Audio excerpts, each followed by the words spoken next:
Latest updates के लिए ultra channels को सब्सक्राइब करें और बेल आइकन को प्रेस करें।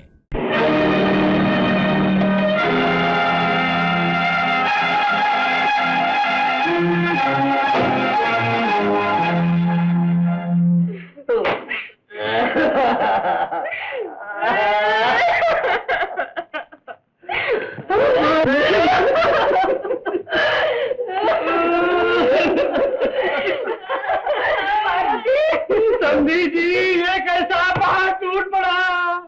क्या सब कुछ समाप्त हो गया? बाकी क्या रह गया? सब कुछ समाप्त हो गया। भगवान, हमने ये कभी नहीं सोचा था। यहाँ किसने सोचा था हरिप्रसाद जी? जवाई जी, जवाई जी, जवाई जी, ससुर जी, ससुर जी, जवाई जी, आपकी जवाई क्या बताऊं, वो हम सब कुछ छोड़कर चली गई। चली गई ससुर जी, वो हमें अकेला छोड़कर चली गई। मुझे तो तभी शक हो गया था जबकि आपने बात करते करते टेलीफोन रख दिया था। मेरी साथ आपको अकेला छोड़कर चली गई। सास, मेरे साथ आपकी पत्नी। मेरी पत्नी? मेरी पत्नी क्या हुआ? वो देख कैसी छत से खड़ी है। मैं तो राधा के लिए रो रहा था। क्या हुआ था उसे? पिताजी। राधा, राधा, बेटी तुम जिंदा हो। तुमने कहा था कि राधा मर गई। मैंने कब कहा था कि राधा मर गई? तुमने फोन पर से कहा था कि राधा ऊपर गई। अरे ससुर जी, ऊपर गई यानी सीढ़ी के रास्ते से ऊपर गई। ओहो, स्कूल मास्टर के बच्चे तो मैं फोन पर रो क्यों रहा था? मौका ही रोने का था। लेकिन आप क्यों रो रहे थे? मैं तो राधा चली गई इसलिए रो रहा था। मगर तू क्यों रो रहा था? मैं रो रहा था कि ये नहीं गई।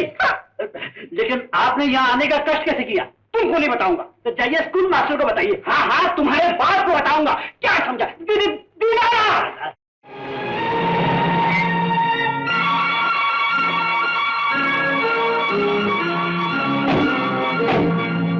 अगर मेरी बेटी सच्ची मर जाती तो आप क्या जवाब देते? राम राम राम राम, ऐसी अशुभ बातें मुझसे न निकालिए। बेटी तो ईश्वर कृपा से जीती है, मगर आप क्यों मरे जा रहे हो? सीता, सीता, सीता, सीता। लो आपके सास ससुर जी आ गए।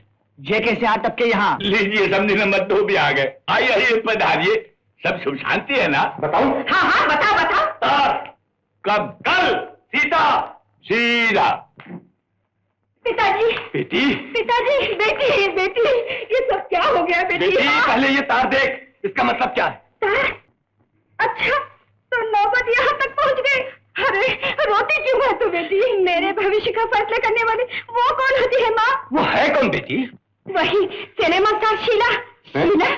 ये है कौन भला शीला? मेरी समझ में कुछ नहीं आया। वो आपके लाखों में एक दामाद है ना? हाँ? उनकी एक नई प्रेमिका है। क्या प्रेमिका? हाँ पिताजी, अब वो उनसे शादी करने वाले हैं। अरे तेरे होते हुए वो सिनेमा वाले से शादी करेगा, यही बात है माँ। तो वो तलाक देना चाहता है। तलाक? अरे मैं उसका जीना मुश्किल कर दूंगा। अरे तो यहाँ क्यों चिल्ला रहे हैं? वहाँ जाओ ना। वहां जाने से मैं डरता हूँ, तू देखती तो जा। दीनानाथ, दीनानाथ, इसका क्या मतलब है? अभी अभी आपने बड़ा मुंह फाड़ कर कहा सारे बर्तन, चांदी के बर्तन, थाली से लेकर चम्मच तक तुम्हारे चरणों में लाकर अर्पण कर दिए। कहा था ना? कहा था साहब। जानते हैं इस वक्त वो बर्तन कहाँ है? कहाँ है? ये रहे, ये रहे, देखिए। देख रहे हैं? हाँ दिखता है, दिखता है। दिखता है ना? पर मैं ये पूछता हूँ कि बस यही दिखाने को लाए थे आप? ठहरिए साहब, अभी और बहुत कुछ है। इधर आ रहे न तो।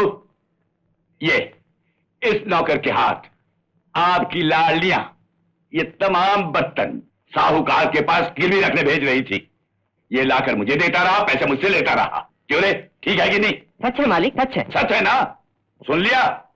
सब सुन लिया, पर मेरी ये समझ में नहीं आता है कि ये पति देवता लोग भी तो कमाते हैं ना? कमाते हैं या नहीं?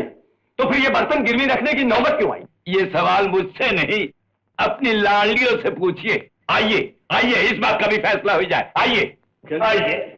सुनिए साहब, क्यों नौबत आई गिरवी रखने की? क्या घर में खाने को नहीं था? क्या लड़कों की तनख्वाहें कम थी?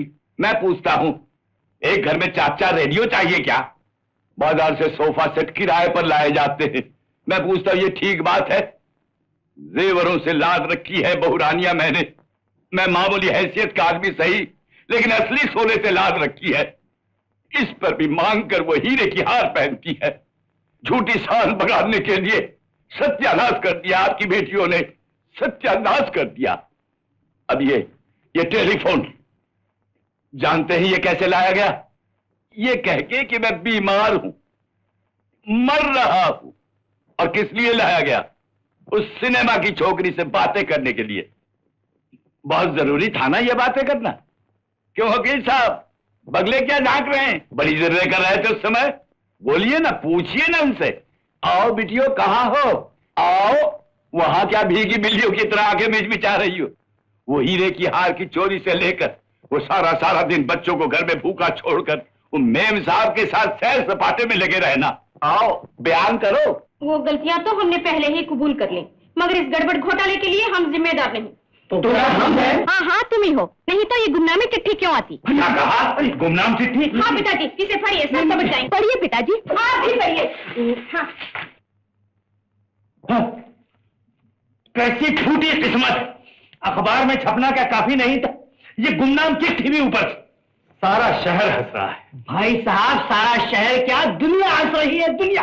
बंद करो ये शोर। क्यों बंद करें साहब? घर में इतनी गड़बड़ हुई, स्कूल के हेड मास्टर होते हुए एक चिट्ठी भी भेजी। बोलिए, भेजी? नहीं भेजी। हाँ, क्या बात है, कहते हैं नहीं भेजी। क्यों नहीं भेजी? क्योंकि वो गुमनामी चिट्ठी मैंने ही लिखी थी।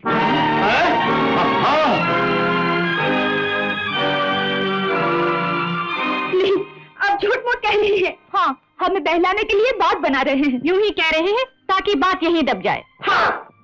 नहीं बेटी, अपने बच्चों को मैं अच्छी तरह जानता हूं। ऐसा बुरा काम वो कभी नहीं करेंगे। मैंने ही लिखी थी वो चिट्ठी। ये देखो असली चिट्ठी। इसी की नकल तुम्हारे पास भेजी थी। एक समझदार बुजुर्ग को ऐसा काम करना चाहिए। अपने घर को अपने ही हाथों से बर्बाद कर रहे थे। बर्बाद नहीं कर रहा था साहब, अपने घर को बर्बादी से बचाने के लिए मुझे ऐसा करना पड़ा। मैंने इन लोगों को बहुत समझाया, लेकिन इन्होंने मेरी एक नहीं सुनी। आखिर लाचार होकर मुझे यह रास्ता इख्तियार करना पड़ा जिससे इनके दिल को झटका लगे। हरी भरी बेल को जब कीड़ा लगने लगता है ना, तो उसे जोर से झटकना पड़ता है। मैंने भी जब देखा मेरे घर की नन्ही मुन्नी बेलों को झूठी शान का कीड़ा लग रहा है, तो मैंने उन्हें जोर से झंझोड़ा। हाँ, किया मैंने अपने ढंग से। आपने तो अपने ढंग से किया, लेकिन हमारे मुंह पर कालिख लग गई। आज सारा शहर हम पर थू थू कर रहा है। यही आपका ढंग है? ही क्यों, अखबार देखकर सारी दुनिया हम पर थूकेगी। हाँ, इतना सब कुछ होने के बाद भी हम जिंदा क्यों रहे? हमें ऐसी जिंदगी नहीं चाहिए। हाँ, नहीं चाहिए।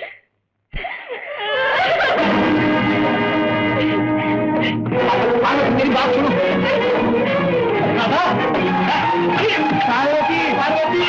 बोलो, दरवाजा खोलो बेटी। ये क्या पागलपन है? ये सब क्या हो रहा है? दरवाजा सुनो। राधा, सुनो। बेटी, पार्वती, राधा, सीता, तुम्हारे भलाई के लिए जो कुछ किया, तुम्हारे भलाई के लिए किया, खानदान को बर्बादी से बचाने के लिए किया।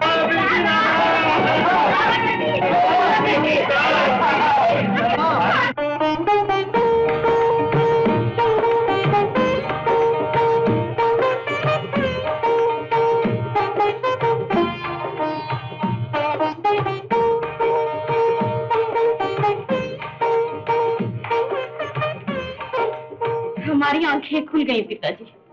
झूठे दिखावे से अब हमने कान पकड़े। जी हाँ, वो सब रेशमी साड़ियाँ हमने गठरी में बांधकर ऊपर रख दी, और अब हमने पुरानी सूती साड़ियाँ पहन ली। वाह वाह बहुरानियों, 30 सेकंड तक तो तुमने मेरे होश उड़ा दिए। और आपने तो हमारे होश उड़ा दिए थे 30 दिन तक। हमें माफ कर दीजिए पिताजी। जीती रहो, सदा सुहागन। उठो बेटियों, उठो। तो बस, यानी आखिर में कुछ हुआ ही नहीं? क्या मतलब हुआ नहीं? मेरा नाम अखबार में आया है, मैं सारे शहर में बदनाम हुआ हूँ, और तुम कहते कुछ हुआ नहीं? भाई, अखबार के बारे में तो मैंने सोचा भी नहीं था। आपने नहीं सोचा था ना? नहीं। यानी आपने गलती की। चलिए बेंच पे खड़े हो जाइए। मैं? देखिए पिताजी, गलती है, बेंच है। चलिए। अच्छा बाबा। खैरिए पिताजी, मेरा नाम जो अखबार में छपा हुआ है उसका कौन जिम्मेदार? और कोई नहीं, मैं। यही बताने के लिए मैं आपके घर आया हूँ। उस दिन आपने जो कुछ मेरी पत्नी कमला से कहा था उसको मैंने ही अखबार में छाप दिया। मैंने तो यूं ही कह दिया था। इसका ये मतलब तो नहीं कि आप अखबार में छाप दें। नहीं नहीं पार्वती, ये बात नहीं। मैं तो आप लोगों से माफी मांगने आया हूँ। आप लोग फिक्र न करें, मैं कल के अखबार में जरूर लिख दूंगा कि ये सब झूठ था। ठीक है, और अखबार में माफी भी मांग लीजिएगा। हाँ, माफी तो मैं भी मांगने आई हूँ। मैंने सुना है कि मेरी वजह से इस घर में बहुत सारी गलतफहमी हो गई। नहीं, ऐसी कोई बात नहीं है बिटिया, इसमें तुम्हारा कोई दोष नहीं। असल में मुझे इस घर की सादगी बहुत अच्छी लगी, इसीलिए मैंने आप लोगों के साथ मेलजोल बढ़ाना चाहा था, लेकिन सुन रही हो बिटिया? हाँ देखिए, ये संसार एक पाठशाला है, लेकिन इसके पाठ पढ़ाने और सबक सिखाने के ढंग कुछ निराले हैं।